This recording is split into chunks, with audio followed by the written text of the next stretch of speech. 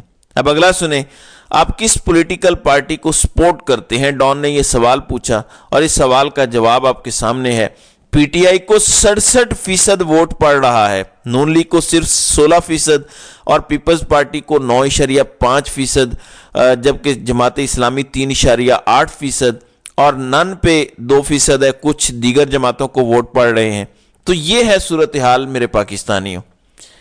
اور اس کے بعد پھر کیوں کانپے نہ ٹانگ جائیں کہ اپنے سروے کرواتے ہیں، اپنے ادارے سروے کروا رہے ہیں، اپنے میڈیا ہاؤسز سروے کروا رہے ہیں، ہر جگہ پہ عمران خان کا طوطی بول رہا ہے۔ ان حالات میں تمام تحریک انصاف کے ٹکٹ ہولڈرز جو اب آزاد امیدوار ہیں، ان کے لیے یہ کام کرنا انتہائی ضروری ہے، اور وہ ہے کہ قرآن پہ حلف دیں کہ وہ عمران خان کے ساتھ وفاداری کریں گے۔ ایسا نہیں ہوگا کہ الیکشن جیتنے کے بعد وہ پارٹی بدل لیں گے، اور اس کی ویڈیو بنائیں تاکہ ریکارڈ رہے، تاکہ دنیا تھوکے ان کے منہ پر اور اللہ کی لعنت پڑے ان کے اوپر۔ عمران خان کے بھانجے نے بھی یہ حلف اٹھایا ہے، اور یہ اس بات کی گواہی ہے کہ کوئی تفریق نہیں ہے، ہر شخص کے لیے حلف اٹھانا ضروری ہے، سب کو یہ کرنا چاہیے تاکہ عوام میں اعتماد آ جائے۔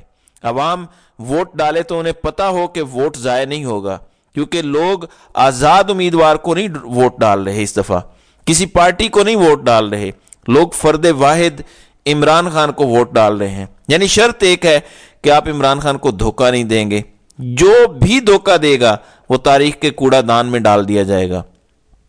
جاوید ہاشمی اصولی طور پر پاکستان تحریک انصاف کے امیدوار کے حق میں دستبردار ہو گئے ہیں اور اپنی سپورٹ کا اعلان کر دیا ہے۔ ان کے مطابق وہ اینٹی اسٹیبلشمنٹ ہیں اور اس وقت وہ پی ٹی آئی کی حمایت کرتے ہیں۔ جاوید ہاشمی کے اگر اپنے علاقے میں کوئی 5 یا 10 ہزار ووٹ ہے جو وہ لے سکتے ہیں، تو اس کے لیے بھی وہ کہہ رہے ہیں کہ وہ تحریک انصاف کو پڑھنے چاہیے۔ تو ملتان کے شاہ محمود قریشی ہوں یا مخدوم جاوید ہاشمی ہوں، ان دونوں کی آپس میں لڑائی رہی ہے، اس کے باوجود ملتان کی فورسز اکٹھی ہو گئی ہیں، یعنی کہ خاتمہ ہونے جا رہا ہے، وہاں سے نون لیگ ہو یا پیپلز پارٹی، ان کا خاتمہ ہو جائے گا۔ یہ ایک ایسا تگڑا کمبینیشن بن کے سامنے آ رہا ہے۔ آخر میں ایک چیز کی طرف توجہ دلانا چاہتا ہوں، عمران خان نے جیل سے پیغام بھیجا ہے کہ اتوار والے دن سب باہر نکلیں، مطلب الیکشن کمپین کا آغاز ہو پورے ملک میں سائملٹینسلی۔ اس کا کوئی غلط مطلب نہ لے لے کہ آپ لوگوں کو کوئی احتجاج کی کال دے دی گئی ہے یا آپ لوگوں کو کہا گیا کہ جلسے جلوس کریں، ان کی ضرورت نہیں ہے۔ الیکشن کمپین اس وقت زیادہ ضروری ہے، ڈور ٹو ڈور کمپین زیادہ ضروری ہے، ہر گھر میں جا کے اپنے حلقے کے امیدوار کا بتانا زیادہ ضروری ہے۔ خدشہ مجھے یہ ہے کہ زیادہ لوگ اگر باہر نکل آئے تو 9 مئی کی طرز کا ایک اور فالس فلیگ آپریشن تیار ہے۔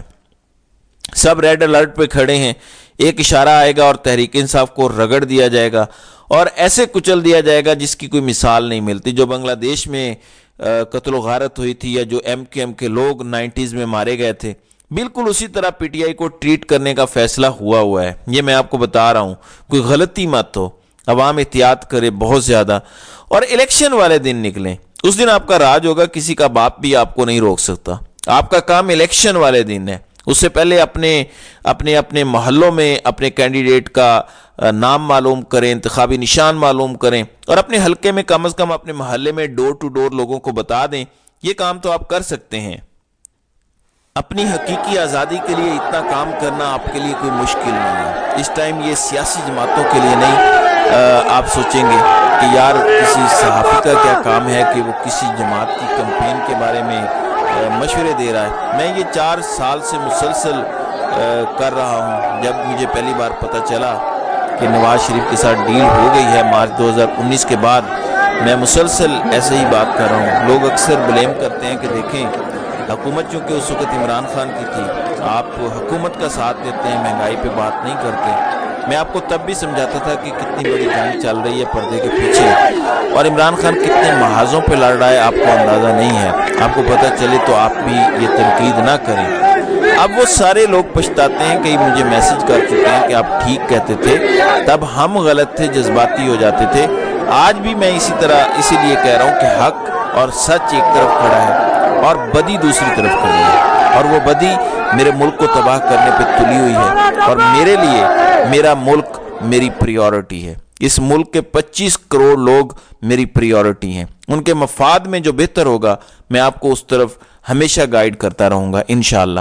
تو ناظرین اکرام، آپ کی اس ویڈیو کے حوالے سے کیا رائے ہے؟ آپ اپنی رائے کا اظہار کامنٹ سیکشن میں ضرور کیجیے گا۔